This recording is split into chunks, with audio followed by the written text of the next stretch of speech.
नमस्कार, खबर 1 मिनट देख रहे हैं आपके साथ रंजना रावत। चलिए 1 मिनट में देखते बिहार झारखंड की पूरी खबरें। मुंगेर में दबंगों ने महिला से घर में घुसकर मारपीट की। घटना का वीडियो सोशल मीडिया पर तेजी से वायरल हो रहा है। घटना धरहरा थाना क्षेत्र के धरहरा बाजार की बताई जा रही है। सोशल मीडिया पर वायरल हो रहे वीडियो में कुछ लोग छत से दूसरे घर पर पथराव करते हुए दिखाई दे रहे हैं। लोग केवल पथराव ही नहीं कर रहे, बल्कि दूसरे घर पर हथौड़ा से वार कर तोड़ने की कोशिश भी कर रहे हैं। घटना का मुख्य कारण जमीनी विवाद को बताया जा रहा है। दबंगों के हमले में दूसरे पक्ष की महिला और उसके बच्चे को चोट आई है। दबंगों की तरफ से किए गए हमले की सूचना पीड़ित महिला ने स्थानीय थाने को दी। सूचना मिलने पर पहुंची पुलिस ने मामले को शांत कराया। पुलिस ने महिला की ओर से मिली शिकायत के आधार पर आरोपियों के खिलाफ मामला दर्ज कर लिया है। घटना के बाद से पीड़ित परिवार में दहशत का माहौल है।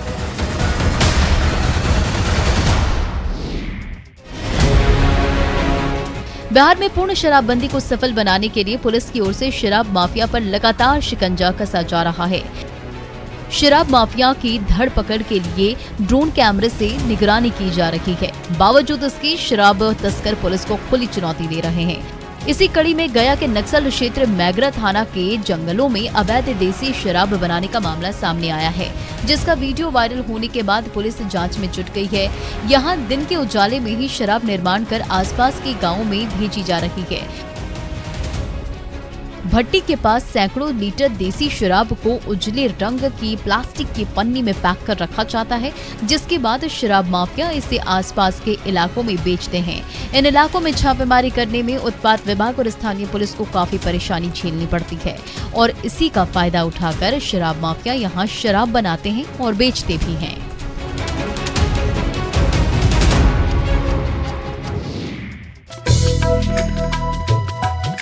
नालंदा के राजगीर में देश का पहला ऐसा जू सफारी बनकर तैयार हो गया है, जहां 5 तरह के वन्य प्राणी दिखेंगे। वन्य जीवों के लिए इस तरह के ठिकाने देश में नहीं के बराबर हैं। राजगीर में स्वर्णगिरी और व्यवहारगिरी पहाड़ियों की तलहटी में जू सफारी का मनोरम और अद्भुत नजारा देखने लायक है। यहाँ खुले में विचरण करते जंगली जानवरों के बीच पर्यटक सुरक्षित तरीके से गाड़ियों से भ्रमण कर सकेंगे। यहाँ घने जंगल के बीच शेर, बाघ, तेंदुआ, भालू और हिरण विचरण करते दिखेंगे। पटना के जू से 35 जानवर राजगीर जू सफारी में मंगाए गए हैं, जबकि बंगाल और गुजरात जू से भी यहाँ शेर और बाघ लाए गए हैं। 191 हेक्टेयर में बने जू सफारी में शेर, बाघ जैसे कई जानवर हैं। पर्यटक मजबूत ग्लास लगे बंद गाड़ियों में सवार होकर इन्हें नजदीक से देखने का आनंद उठा सकेंगे। सुरक्षा का भरपूर ख्याल भी रखा गया है। सभी जानवरों के अलग अलग सफारी हैं। मुख्यमंत्री नीतीश कुमार का यह ड्रीम प्रोजेक्ट है और 176 करोड़ रुपए की लागत से 191.12 हेक्टेयर में ये जू बनकर अब तैयार हो चुका है।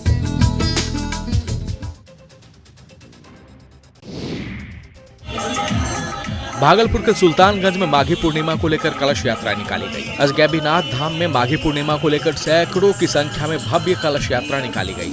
उत्तरवाहिनी गंगा में स्नान कर गाजा बाजा के संग श्रद्धालुओं ने शिवनंदनपुर गांव से भव्य कलश यात्रा निकाली। घोड़ा और बैंड बाजा के साथ जयकारा लगाते हुए श्रद्धालु दोबारा शिवनंदनपुर गांव पहुंचे। डीजे पर भक्ति के धुन और जयकारों से पूरा क्षेत्र गुंजायमान हो उठा।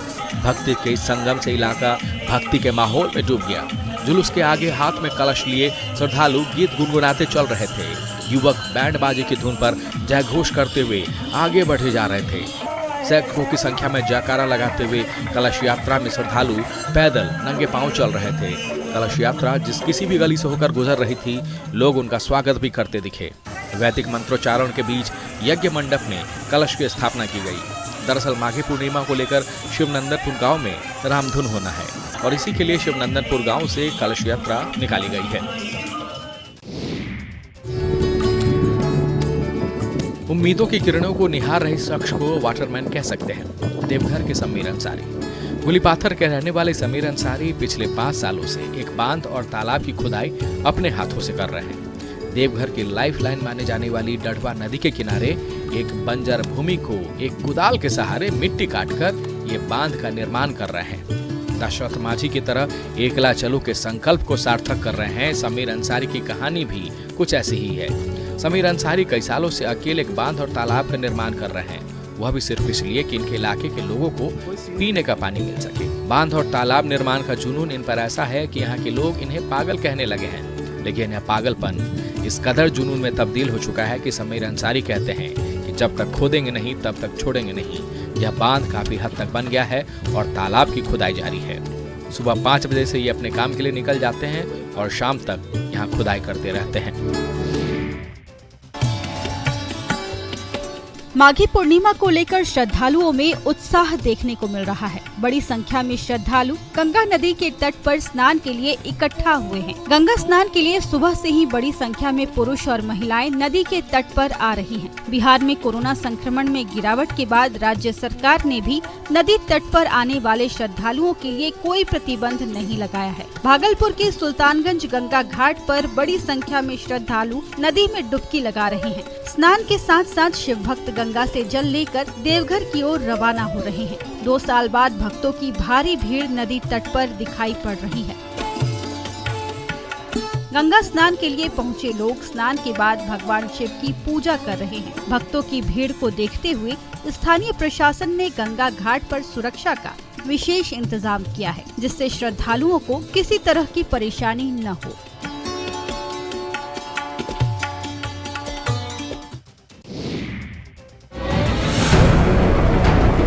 लोहरदगा के पेशवार थाना क्षेत्र स्थित बुलबुल के जंगलों में लगातार 7वें दिन नक्सलियों के खिलाफ सुरक्षा बलों और स्थानीय पुलिस का अभियान जारी है।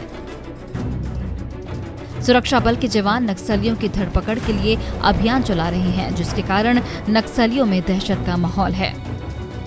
नक्सलियों के खिलाफ सुरक्षा बलों की ओर से यह कार्रवाई नक्सलियों के साथ हुई मुठभेड़ के बाद शुरू की गई है, जिसका मुख्य लक्ष्य क्षेत्र से नक्सलियों का सफाया करना है। 15 फरवरी को सर्च ऑपरेशन के दौरान पुलिस और नक्सलियों के बीच मुठभेड़ हुई थी, जिसमें दोनों तरफ से कई राउंड फायरिंग की गई। हालांकि पुलिस को भारी पड़ता देख नक्सली जंगल की ओर भाग निकले। वहीं पुलिस लगातार नक्सलियों के कई ठिकाने और बंकरों को ध्वस्त कर रही है।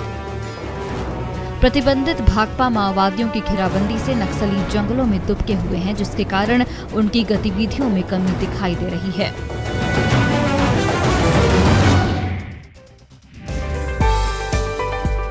हजारीबाग के बड़कागांव प्रखंड के आदिवासी बाहुल्य गांव जरजरा के किसान जरबेरा फूलों की खेती कर रहे हैं। फूलों की खेती से कई आदिवासी परिवार अपनी किस्मत बदल रहे हैं और अच्छी आमदनी कर रहे हैं। जरजरा के फूलों की डिमांड न सिर्फ राजधानी रांची बल्कि झारखंड के अलग अलग जिलों में भी खूब है। फूलों की खेती से किसान सालाना लाखों रुपए की कमाई कर आर्थिक रूप से आत्मनिर्भर बन रहे हैं। फूलों की खेती से किसानों की आर्थिक स्थिति बेहतर तो हो ही रही है, साथ ही साथ अन्य लोगों को रोजगार भी मिल रहा है। इसके कारण उन्हें काम की तलाश में बाहर नहीं जाना पड़ रहा है। किसान इस तरह की खेती से खुद को आर्थिक तौर पर आत्मनिर्भर तो बना ही रहे हैं, साथ ही साथ अन्य लोगों को भी इस तरह की खेती के लिए प्रेरित कर रहे हैं। जरबेरा फूल की खेती लगभग 1 साल से कर रहा हूँ। इस खेती को करने से हमको पैसे की दिक्कत नहीं हो रही है, अच्छा खासा पैसा मिल रहा है। खगड़िया में माघी पूर्णिमा के अवसर पर गंगा स्नान के लिए भक्तों की भारी भीड़ उमड़ पड़ी।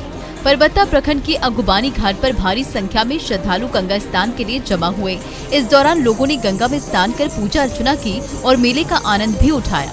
मेले में पहलवानों ने भी अपना करतब दिखाया। इस दौरान पंजाब से आए पहलवान करनाल सिंह ने गंगा स्नान के लिए आए लोगों को अपनी पहलवानी का जलवा दिखाया, जिसे देखकर लोग हैरानी में पड़ गए। पहलवान लोगों को अपनी ताकत दिखाने के लिए खुद ही जमीन पर लेट गया और ट्रैक्टर चालक को अपने शरीर के ऊपर से ट्रैक्टर चलाने को कहा, जिसके बाद ट्रैक्टर चालक ने पहलवान के शरीर के ऊपर ट्रैक्टर को चढ़ा दिया। पहलवान सिर्फ यही तक नहीं रुका, कुछ देर बाद उसने ट्रैक्टर को पीछे से पकड़ लिया, जिसके कारण ट्रैक्टर वहां से हिल नहीं सका। इस काम को करने में पहलवान को तनिक भी परेशानी नहीं हुई। ये नजारा देख गंगा स्नान के लिए आए लोग हैरान हो गए।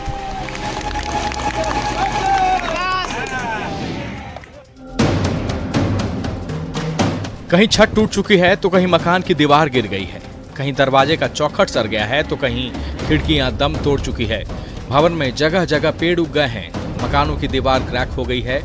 80 के दशक में सीतामढ़ी के डुमरा जेल में जेल आरक्षियों के लिए बनाया गया यह भवन अब पूरी तरह से जर्जर हो चुका है। जर्जर और बदहाल इन भवनों में आज भी सरकारी कर्मचारी रहते हैं। यूं कहें कि जान जोखिम में डालकर हादसों को निमंत्रण दे रहे इस भवन में रहने की मजबूरी भी है। मेंटेनेंस के अभाव में जेल आरक्षियों के लिए बनाया गया यह भवन का हाल ये है कि कभी भी ये धराशायी हो सकता है। यही हाल रहा तो अब गिरे की स्थिति में पहुंच चुके इन भवनों से कभी भी हादसे हो सकते हैं। यहाँ किसी दिन गंभीर दुर्घटना भी हो सकती है।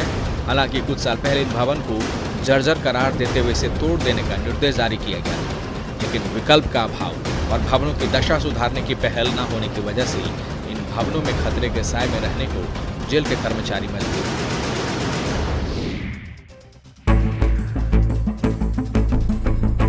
प्रकृति की मार का सामना पहले से ही दानापुर मसौढ़ी के किसान कर रहे थे, तो आए दिन इलाके में नीलगाय के आतंक से किसानों को अब जूझना भी पड़ रहा है।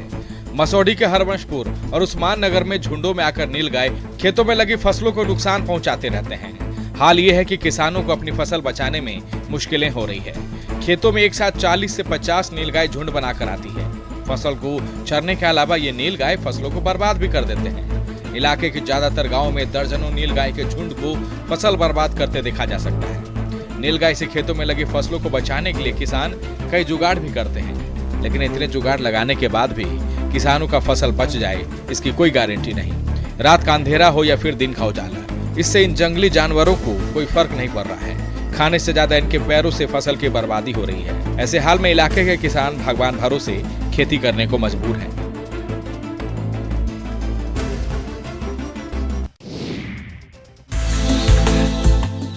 बगहा के हरनाटार में एक एग्रो फार्म परिसर में मुर्गी पालन से जुड़े किसानों को प्रशिक्षण दिया गया। हरियाणा से आए पोल्ट्री कंसल्टेंट ने थरवट के मुर्गी पालन से जुड़े किसानों को मुर्गी पालन के गुर सिखाए। दरअसल यहाँ के पोल्ट्री किसानों में जानकारी को लेकर कई दिक्कतें आ रही थी। मुर्गी पालन के दौरान तापमान कितनी रखी जाए, साथ ही मुर्गियों में होने वाले रोग और उनके लक्षण, उपचार और बचाव के लिए जैव सुरक्षा जैसे उपायों को लेकर यहाँ प्रशिक्षण दिया गया। मुर्गी पालन से जुड़े किसानों को मुर्गियों की फीड की भी जानकारी दी गई। किसानों को जानकारी देते हुए कहा गया कि मुर्गियों को फार्म से निकालने के बाद जो फीड का बुरादा बच जाता है उसके ऊपर पहले शेड के अंदर ही 5% फॉर्मेलिन का छिड़काव करें। उसके बाद उसे बोरी में पैक कर कहीं दूर फेंक दें। दरअसल भारत दुनिया का 5वां सबसे बड़ा ब्रायलर उत्पादक देश बन गया है। अन्य देशों की तरह यहाँ भी यह व्यवसाय अब उद्योग का रूप ले चुका है और बगहा जैसे इलाकों में मुर्गी पालन के इस प्रशिक्षण से उम्मीद है कि यहाँ के किसान अब समृद्ध होंगे।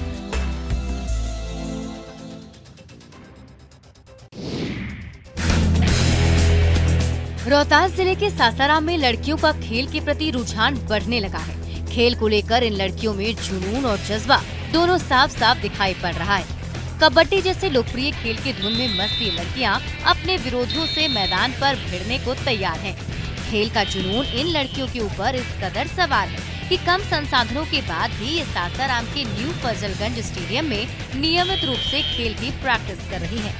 प्रशिक्षक इन होनहार खिलाड़ियों को खेल से संबंधित हर बारीकी को सिखा रहे हैं, जिससे इनके अंदर छिपी प्रतिभा का विकास हो सके। राज्य स्तर पर कबड्डी प्रतियोगिता में भाग ले चुकी इन लड़कियों का अगला लक्ष्य नेशनल और इंटरनेशनल लेवल की कबड्डी टूर्नामेंट में भारत का प्रतिनिधित्व करना है। खेल के प्रति इन लड़कियों का जुनून केवल नारी सशक्तिकरण का संदेश नहीं दे रहा, बल्कि आधुनिक दौर में मोबाइल से चिपके लड़के और लड़कियों को भी खेल के प्रति प्रेरित कर रहा है।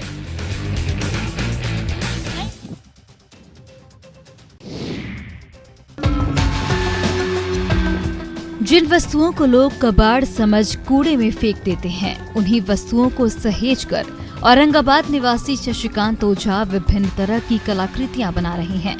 इनके हाथों से बनी कलाकृतियां विभिन्न पार्कों और सार्वजनिक स्थलों की शोभा बढ़ा रही हैं। शशिकांत बेकार हो चुके मेटल स्क्रैप, मोटर पार्ट और नट बोल्ट से विभिन्न प्रकार की खूबसूरत कलाकृतियों का और देखिए इस वक्त